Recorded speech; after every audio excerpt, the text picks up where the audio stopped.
Arkadaşlar merhabalar, ben Akkuş, kanalıma hoş geldiniz. Gördüğünüz gibi arka tarafım falan full blue. Niye? Çünkü bugün Blueforce'un klavyesini sizlerle birlikte inceleyeceğiz. Evet, daha öncesinde Blueforce'un Hero isimli oyuncu kulaklığını sizlerle birlikte incelemiştik. İçinizden bir arkadaşa da o kulaklığı hediye etmiştik. Bugün kargosunu verdim, gitti çok şükür. Ve siz bu videoyu izlemeden önce Blueforce'un Spectra isimli bir kasası var. Onu da inceledim arkadaşlar. Öncelikle Blueforce kimdir ondan bir bahsedeyim. Blueforce Türk bir marka. Türkiye'ye Teknorayonum isminde bir satıcı getiriyor ve tamamen onların kendi markası. Şu anda altyapısı hazırlanıyor ve internet sitelerini hazırlıyorlar. Ben bu videoyu çekene kadar büyük ihtimalle internet sitesi de yayınlanacak. Bu Blueforce markasından çektiğimiz 3. ekipman arkadaşlar ve gerçekten kullandım, denedim. Gerçekten çok güzel ürünleri var. Özellikle kasasına bayıldım. Bugün de arkadaşlar sizlerle birlikte Blueforce'un Shutter isimli oyuncu klavyesini sizlerle birlikte inceleyeceğiz. Blueforce'un özelliği fiyat performans skalasında ürünlerin oluyor olması. Bugün inceleyeceğimiz Blueforce Shutter'da bir mekanik klavye arkadaşlar. Öncelikle artılarından size bahsedeyim. Artısı fiyatı arkadaşlar. Ben videoyu çektiğim an itibariyle 767 TL'ye en uygun bulabileceğiniz rakama sahip. Ve tabii ki Akkuş abi 767 liraya klavye mi yok? Piyasada var mı? Evet var arkadaşlar ama Blueforce Shutter RGB arkadan aydınlatmayla birlikte geliyor. Aynı zamanda içerisinde animasyonları bulunuyor. Aynı zamanda makro yazılımı bulunuyor ve keycap'leri lazer kesim, bu sayede karanlıkta da harfleri, rakamları, yazıları çok rahat bir şekilde görebiliyorsunuz. Şimdi isterseniz lafı çok uzatmayayım arkadaşlar. Şöyle bir kutusunu açayım. Sizler de merak ediyorsunuzdur. Ve arkadaşlar teknik özelliklerini şuraya bırakacağım. Durdurup bakabilirsiniz ama bir artısını da unutmuşum. Tuşlarının 60 milyon tuş ömrü olduğu söyleniyor. Tabii ki bunu uzun kullanımda denemek gerekiyor. Klavyenin kutusunu açtığımız zaman gördüğünüz gibi klavyemiz çıkıyor. Şöyle bir kullanıcı kılavuzu ve garanti belgesi tarzında küçük bir kağıdımız bulunuyor. Bunu tabii okumayacağım. Daha sonrasında da keycap'leri sökebilmek için bir tane maşa çıkıyor. Bunu da koyuyorum. Kutunun içerisinde başka bir şey yok. Evet, kutuyu attım, yanlış görmediniz. Gereksiz fazlalıklardan bir kurtulalım. Evet arkadaşlar, gördüğünüz gibi ürünü çıkarttık ve ürünü şöyle bir öncelikle tartıyorum. Şöyle malzeme hissiyatı güzel arkadaşlar. Üst tarafında metal bir yapı var. Arka tarafı PVC plastikten oluşuyor. Dört köşesinde kaydırmaz silikonlar bulunuyor. İlk şöyle elinize aldığınızda arkadaşlar böyle uygun fiyatlı bir klavyeden ne beklersiniz? Plastik bir kablo beklersiniz. Hayır arkadaşlar, hasır örgülü bir kabloyla geliyor. Kutusunun üzerinde teknik özelliklerde kablo uzunluğu yazmamış. Şöyle bir açıp öncelikle kablosuna bir bakalım. Şöyle koysak, şunlar 60 desek, 60, 120, ortalama 180 santimlik bir kablo arkadaşlar. Yani kablo uzunluğuna şöyle göz kararı baktım arkadaşlar. 1.8 metre ya da 2 metre. Ortalama genel anlamda kullanılacak kadar bir kablo koymuşlar. İçerisine hasır örgülü. Kalınlık bakımından gayet güzel. Evet, klavyeyi de sizler için bağladım arkadaşlar. Yalnız renkler klavye üstündeki rakamlara dağıtıldığı için arkadaşlar, yani her bölüm tek bir renk yandığı için klavyede maalesef patlama yapıyor. Ben bunu üst görüntülerde biraz çözmeye çalışacağım. Size daha net göstermeye çalışacağım. Klavyenin şöyle gördüğünüz gibi keycap'ini söktüm arkadaşlar. Alt kısmında red switch bulunuyor. Switch'in üstünde KRGO yazıyor. Alt kısmında şöyle tek kademe yükseltme bacakları var. Şöyle şu şekilde masamın üstünde yatırıp arkadaşlar bir tuş hissiyatına bakmak istiyorum.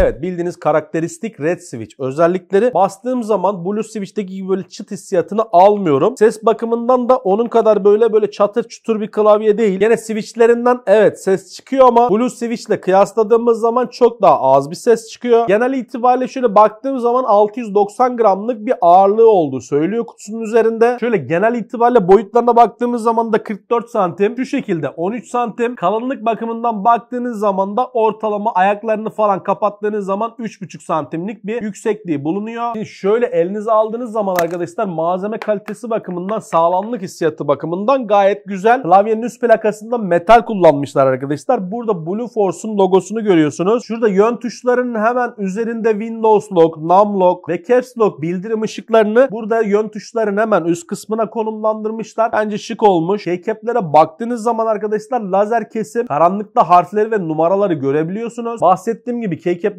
altında red switch bulunuyor. Bu red switch'lerin 60 milyon tuş ömrü bulunduğu söyleniyor. Bence bir klavyeye göre güzel bir değer. Şimdi isterseniz bir switch'lerin size şöyle bir kısa sesini dinleteyim. Daha sonrasında da klavyemizi bilgisayara bağlayalım ve makro programına bir bakalım. Daha sonrasında da finalle buradayız.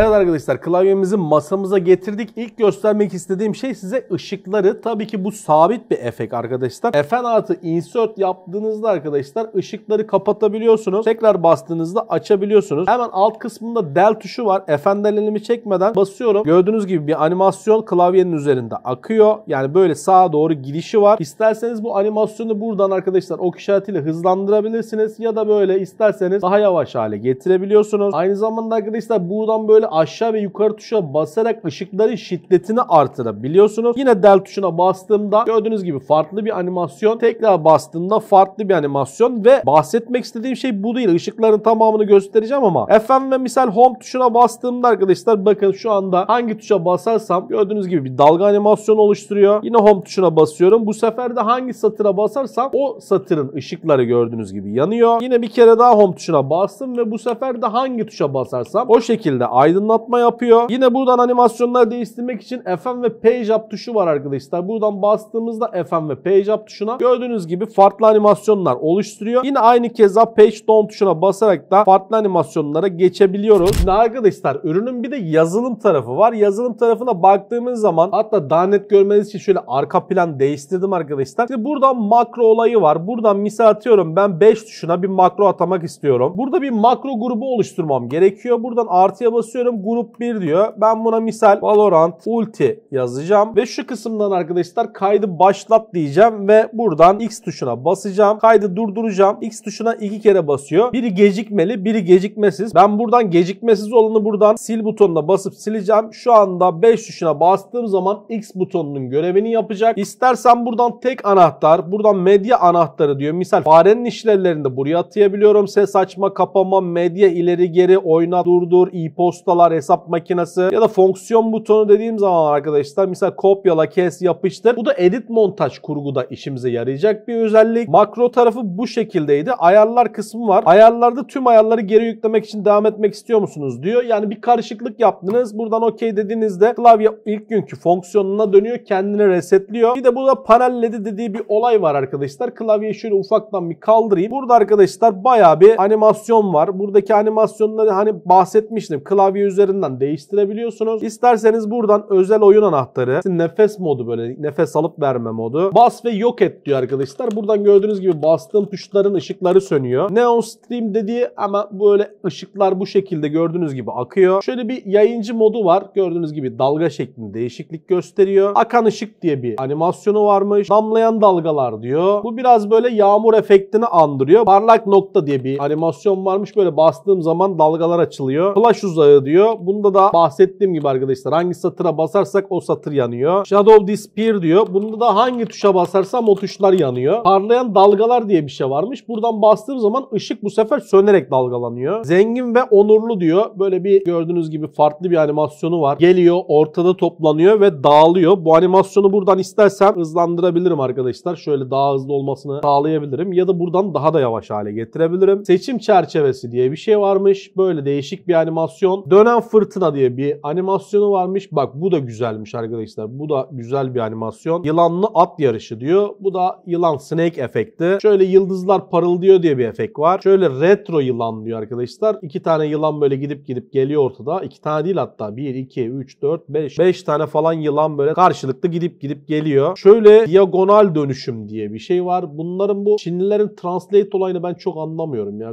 Garip çeviriyorlar. Bir de böyle sinüs dalgası diye bir gördüğünüz gibi Meksika dalgası var. 40 yıllık Meksika dalgası sinüs dalgası oldu. Bu animasyonu beğendim. Bu animasyonu da kullanacağım. Bu kısımdan tabii ki hızını ve parlaklığını falan ayarlayabiliyorsunuz. Şimdi arkadaşlar klavyeyi bir de not defterinde deneyelim. Merhaba. Blue Forge klavye incelemesine hoş geldiniz. Ben Akkuş. Kanalıma abone olmayı unutmayın. Evet arkadaşlar kanalıma abone olmayı unutmayın. Kendinize iyi bakın. Hoşça kalın. Evet arkadaşlar klavyenin yazım testini de yaptık. Switch basım hissiyatı falan gayet güzel. Benim tek sevmediğim nokta klavyenin şöyle baktığımız zaman belirli alanları. Misal buranın turkuaz, buranın pembe, üst tarafın böyle komple kırmızı, buranın mavi falan olması. Ben isterdim ki bütün sayılar, rakamlar, harfler ayrı ayrı RGB olsun ama o zaman da zaten bu fiyat olmazdı. Bence genel anlamda güzel bir klavye. Hadi finale gidelim. Evet arkadaşlar bugünkü videomuzda sizlerle birlikte Blueforce'un Shotter isimli oyuncu mekanik klavyesini inceledik. Klavye Klavyeyi fiyatına göre ben beğendim arkadaşlar. Makro olması, 60 milyonluk bir tuş ömrünün bulunması, tuşlarının lazer kesim ve Türkçe olması beni cezbetti diyebilirim. Fiyat performans ürünü. Bence ürünle alakalı yorumlarınızı aşağı yorumlar kısmında belirtmeyi unutmayın. Kanalımıza abone olup bize destek vermeyi unutmayın. Bir sonraki videoda görüşmek dileğiyle. Kendinize iyi bakın. Hoşça kalın arkadaşlar.